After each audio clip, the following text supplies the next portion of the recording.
This is a sign to me that we're going into a pollen dearth. When the bees are on the corn, picking up corn pollen, they don't really like it. It's not really that nutritious from what I understand. But if it's all they got, it's all they got, right? They'll come get whatever they can get. So we're just about the 1st of August. It's usually when we hit the pollen dearth. So we got things rolling in the shop to try to make some pollen patties. Well, we won't try, we'll make some. I'm gonna start trying to be a little more technical and make better ones. If they get consumed real fast, it doesn't matter, but sometimes I get them too dry, and I don't like that. When they get older, they're just crumbly and hard for them to eat. So I want to try to get my moisture content right. So you guys have been watching me long enough to know that I usually just throw things in and make it work, and away we go. So we'll get a little more technical this time. Did a little reading that invert sugar will help them stay moister. So invert sugar, as I've just learned through Google, is when the fructose and sucrose bond is broke down, and you can get that by bringing it up to 236 degrees with a little cream of tartar with your sugar and water solution, and you'll break that bond. It makes it sweeter, and it makes things stay moister. That's why they use it. So we're going to try to do that, give it a shot. I need to heat the syrup up anyway, so see what it does. So the syrup's just starting to come to a boil here. Trying to make this invert sugar. See what temp we're hitting. About 170.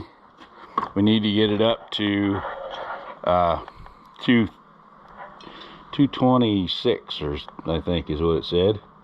And we'll want to keep stirring it. We don't want it to burn. I do know that bees don't like to eat burnt honey, because I've burnt it before. They will, but they don't like it. So the mixture's all set and ready to run again. I put 4 dozen eggs in there. We get lots of them in the spring, so we've been putting them in the freezer, and they do freeze fine.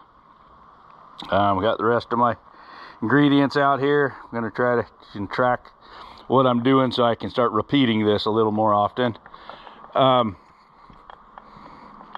So when I get money ahead and I'm ordering stuff, I'll order pollen sub, and last time I wasn't too much money ahead, so I ordered the Bee Pro, which I believe will be fine for them.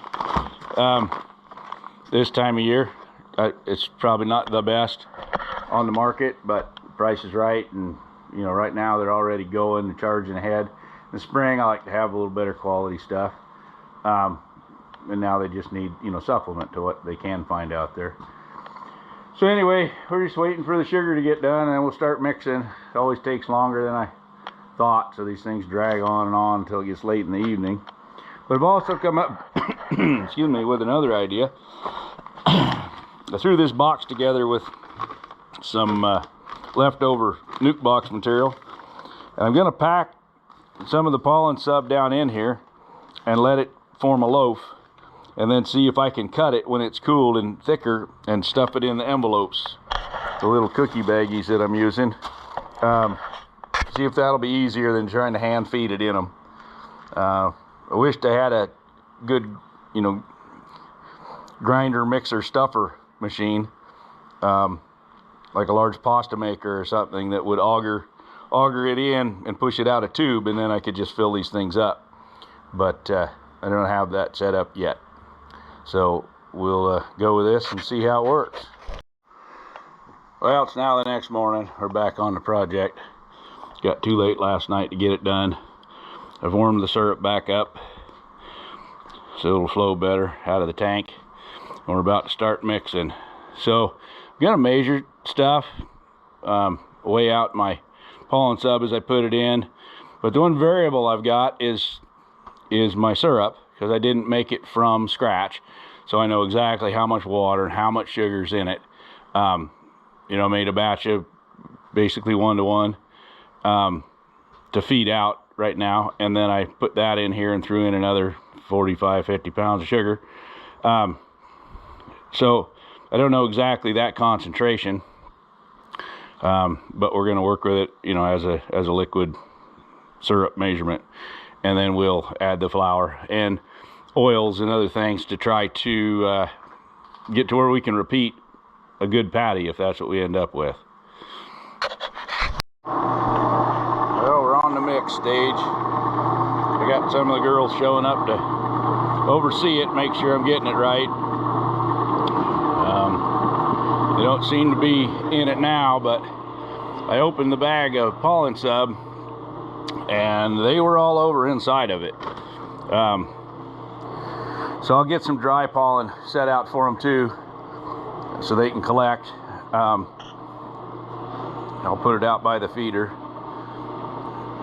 because it's pretty obvious that they're needing pollen, you know, with them on the corn, and you know, then getting right in the bag when it's opened and stuff. So anyway, glad we're getting this done. Tried to get out there and get some feed on them today if I can get this completed. Well, I've got some shoved in some of the envelopes, enough for me to go get started feeding today. Probably only be putting half in each one anyway to see how they're doing. One little trick that I actually read on the bag: if you dip your hands in a little water, the stuff doesn't stick to it as bad. Makes it just a lot easier to get it to go where you want it to go. These bags are a pain. Someday I'll probably come up with a press that'll press it in there and, you know, make things better, but got other stuff to do right now. I did put some into my little mold out here, and the stuff in the tub that I was shoving in the bags was getting really hard to work with, but you can see this is still warm and still really, you know, soft and pliable. So that's the big thing, is working it while it stays warm.